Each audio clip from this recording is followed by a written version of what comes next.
Hola, hi. I would like to talk about a bit more of a difficult subject today.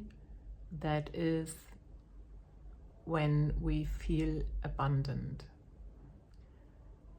And I think that can happen on different levels.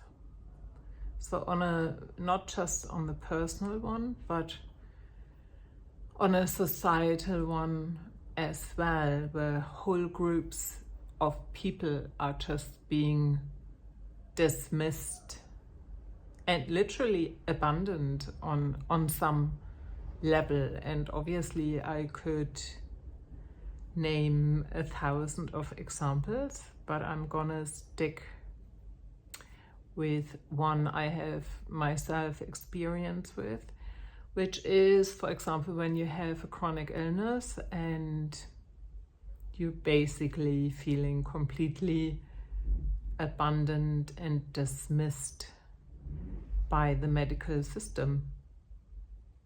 And you wonder, does it even still make sense to go to the doctor, because they aren't taking you seriously, and it can be a very tough place to be in. So on top of that, it might be that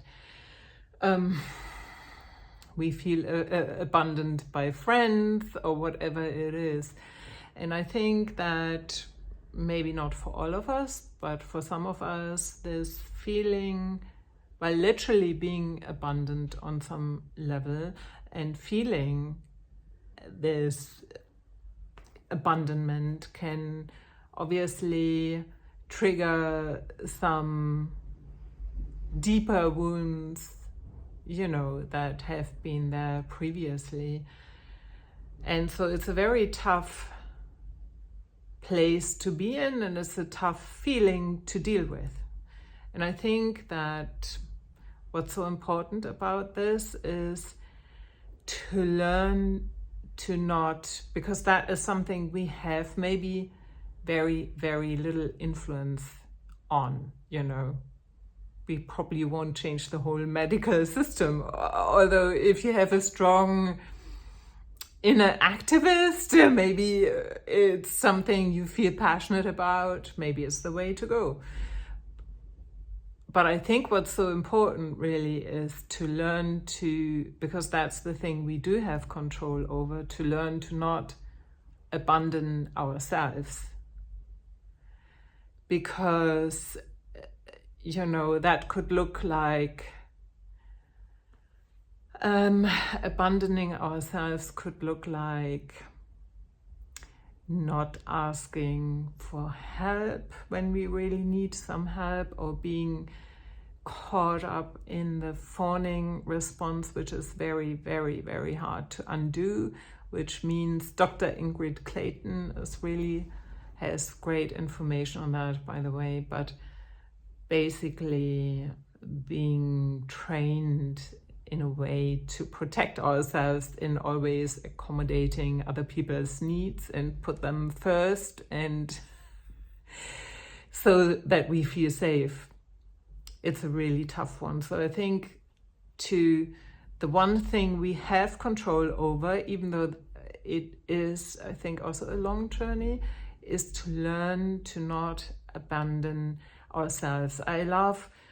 I'm at the moment diving deeper into learning the skill of self-compassion more, and doing the Christine Neff exercises. She's a compassion researcher and she has great resources. I think I mentioned that before.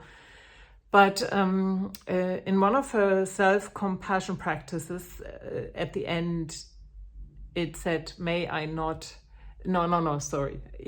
I won't abandon you. Like talking to yourself, I won't abandon you.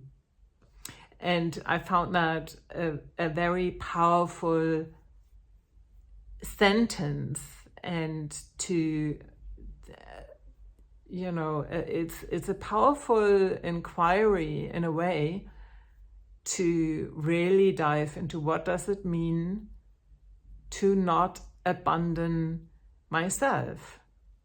It kind of means to be holding space for all the hurt parts of ourselves, for all the feelings, not to always push it immediately away, to maybe find an appropriate expression creatively or otherwise, and to maybe learn to give to ourselves what we were not given when we were younger, to give the care and the understanding and the compassion to ourselves, and to kind of just learn that we can trust ourselves in the sense that we won't abandon ourselves. And I think that can be a great way of growing resilience that's independent of outer circumstances, which does not mean that we don't go out there and try to stand up for ourselves, or don't go out there to advocate for better change, to advocate for a more compassionate society. But I think it could be a first step that might take a while to really learn to give to ourselves what we were not, the care, the nurturing, the self-compassion, what we are maybe not getting from the outside. And to kind of vow to not give up on ourselves and to not abandon ourselves, because we are worth it not to do that. And I think that part that felt so abundant in the past will be very, very relieved when it realizes that it's not going to be abundant by ourselves. So, as usual, I would love to hear from you whether that resonates and what your thoughts are on this. Join me on the journey from hiding to thriving as an artist and creative entrepreneur. This is Anja. Have a good rest of the day or evening.